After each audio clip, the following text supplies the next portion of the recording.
ОГЭ отменен, ЕГЭ перенесен. В каком формате и когда пройдет единый госэкзамен для выпускников этого года и к чему в связи с этим быть готовым школьникам и их родителям, мы узнаем у Михаила Сивцева, исполняющего обязанности министра образования и науки республики. Михаил Петрович, здравствуйте. Здравствуйте. Вначале разъясните, какие главные изменения ждут школьников, учителей и родителей в конце этого учебного года. Этот уникальный учебный год завершается в действительности. Конечно, есть определенные сложности. Первое принципиальное решение – это то, что ВПР в этом году полностью отменяется. Оценки будут у детей выставлены по итогам года. Второе принципиальное решение – это отмена ОГЭ, основного государственного экзамена, который должны были сдать учащиеся 9 классов, выпускники 9 классов. Таким образом, выпускники 9 классов в этом году получат аттестат с выставленными оценками по итогам года. Третье принципиальное решение – то, что ЕГЭ в этом году, во-первых, не отменяется, но, тем не менее, остается только для тех людей, которые желают в этом году поступить в высшие учебные заведения. Если выпускник не желает поступить в высшее учебное заведение, то оценки будут выставлены по итогам учебного года. Таким образом, у ребенка все равно остается возможность, право получить аттестат. А какие экзамены обязательно нужно будет сдавать? Да, из перечня обязательных экзаменов единого государственного экзамена математика базовая полностью исключена. Математику профильную будут сдавать те ребята, которые планируют поступать в технические направления подготовки, инженерные, либо информационные технологии, где требуется профильная математика. Но об этом нужно, конечно, уточняться в высших учебных заведениях, куда планируют ребята подавать документы. Русский язык остается обязательным, все будут сдавать. Ну и остаются предметы, которые ребята сами выбрали для поступления в те либо иные направления подготовки. Ну и наверняка формат проведения ЕГЭ будет скорректирован. Каким образом? На сегодняшний день корректируются сроки начала проведения единого государственного экзамена. Ранее было озвучено, что это будет 8 июня. На сегодняшний день мы ожидаем решения уполномоченного органа о сроках начала проведения единого государственного экзамена. Но предположительно это вторая половина июня. Мы со своей стороны, безусловно, осуществляем подготовительные работы по подготовке пунктов проведения экзаменов. Мы продолжаем заниматься доставкой контрольно-измерительных материалов до пунктов проведения экзамена. С точки зрения соблюдения санитарных норм, конечно, тут огромное количество рекомендаций Роспотребнадзора, которые необходимо соблюдать. И эти организационные работы на сегодняшний день тоже в плановом режиме осуществляются. А вот в тех районах, где не действует режим самоизоляции, там формат проведения ЕГЭ будет такой же или немного другой? Формат проведения единого государственного экзамена во всех муниципальных районах и на всей территории Российской Федерации един. То есть, если мы говорим о том, что на сегодняшний день выпускники 11 классов, продолжают обучаться в дистанционном режиме, где-то на отдаленных населенных пунктах у нас осуществляется обучение в очной форме, то единый государственный экзамен по установленному формату, то есть в форме, ребята будут сдавать везде одинаково. То есть, если мы определимся с датой начала единого государственного экзамена, мы получим решение по формам проведения этого единого экзамена, в такой форме и проведем. Ну, подготовка к ЕГЭ в школах, она не останавливается. Дистанционная форма, она позволяет вести такую же качественную подготовку, как была бы очная?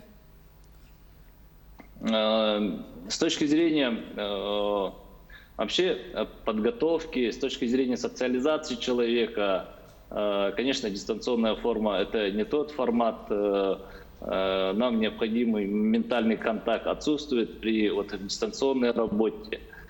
При этом, конечно, есть базы технологические, которые позволяют осваивать учебный материал, и в том числе в дистанционном режиме.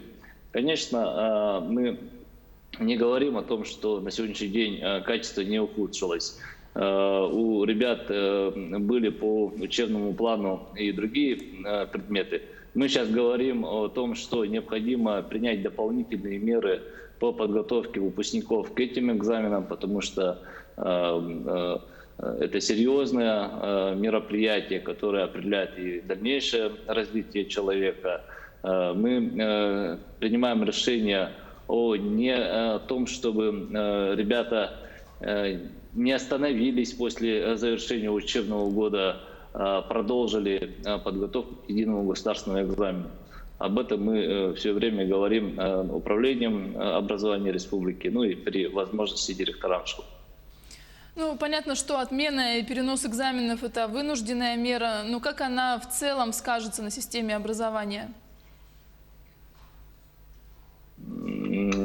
Отмена ЕГЭ, как таковая оценка, конечно, она нужна системе образования. Но мы сегодня говорим о безопасности, о здоровье людей, поэтому в этом году вынужденные меры. Возможно, на примеры этого года в дальнейшем будут приняты вообще комплексные решения в системе образования. А вот будут ли вузы и СУЗы корректировать сроки приемных кампаний в этом году? И не сократится ли в связи с ситуацией пандемии количество поступающих? Говорить о том, что сократится количество поступающих в вузы, я не могу и не предполагаю, потому что все равно выпускники 11 классов как планировали поступать, так и планируют поступать. Контрольные цифры приема в высшие учебные заведения ранее уже были утверждены. На сегодняшний день высшие учебные заведения готовятся к организации приемной кампании в дистанционном режиме. Это означает, что у многих появится возможность передачи документов в дистанционном режиме без физического присутствия на территории приемной комиссии. Это первое. Второе, что касается сроков, ну тут, конечно, Министерство просвещения Российской Федерации, Министерство науки и высшего образования Российской Федерации консолидированно, единым фронтом выступает, корректирует свои графики вместе. Ну, кстати, То есть поступление в вузы будет зависеть от, в том числе, проведения и завершения единого государственного экзамена. Ну, вот такая дистанционная подача заявлений, мне кажется, и документов очень удобно будет. А вот что касается учащихся, у которых нет в этом году ОГЭ и ЕГЭ, как в целом завершается их учебный год, часть которого прошла в дистанционном формате? ОГЭ точно отменяется для учащихся 9 классов. Основания для выставления годовой оценки в виде официального документа мы ждем в самые ближайшие дни. После этого будет доведено решение до образовательных организаций по оформлению аттестатов и выдаче этих аттестатов. Учебный год завершится в соответствии с календарным учебным графиком, который был ранее утвержден в образовательной организации. Это 9 классы. Соответственно, 9 классы, если выпускники 9 классов желают поступить в средние профессиональные образовательные организации, отмена ОГЭ этому не помешает. У них будет аттестат, и они спокойно могут поступить в организации среднего профессионального образования. Что касается выпускников 11 классов, выпускники 11 классов также получат аттестат по итогу учебного года, который завершится в соответствии с календарным утвержденным графиком. То есть те, кто не желает в этом году сдавать ЕГЭ, завершат обучение в соответствии с календарным учебным графиком. Но исходя из ситуации, которая есть на сегодняшний день, которую мы видим в связи с коронавирусом, мы на сегодняшний день принимаем меры по дальнейшей занятости детей при условии досрочного завершения учебного года, либо завершения учебного года в середине 20-х чисел мая. То есть мы все знаем, что с 20 числа уже по отдельным предметам, по отдельным классам завершается учебный год. Этих детей мы планируем занять дополнительными общеразвивающими мероприятиями, в том числе мероприятиями, которые будем проводить в дистанционном режиме. Но это не учебные предметы, поэтому не стоит сильно переживать. Мы стараемся сделать эти мероприятия интересными для детей. А что касается летних каникул, вот детские лагеря как будут работать, вот как будет организован отдых детей в этом году? Вот я вот эту тему и затронул частично. По завершению учебного года традиционно организовывались летний отдых и оздоровительная кампания детей. На сегодняшний день, конечно, вот эта сложная эпидемиологическая ситуация не позволяет нам передвигаться как внутри региона, так и выезжать за пределы региона. В связи с этим, конечно, те планы по оздоровлению детей, которые ранее планировались на Черноморском побережье, либо на территориях иных субъектов Российской Федерации, будут корректироваться. Мы предполагаем, что в июне, в течение июня работу будем организовывать внутри территории Республики Саха-Якутия, преимущественно с применением дистанционных образовательных технологий. Это также касается и деятельности детских оздоровительных лагерей, которые у нас функционировали и готовились к открытию в городе Якутске и иных крупных населенных пунктов.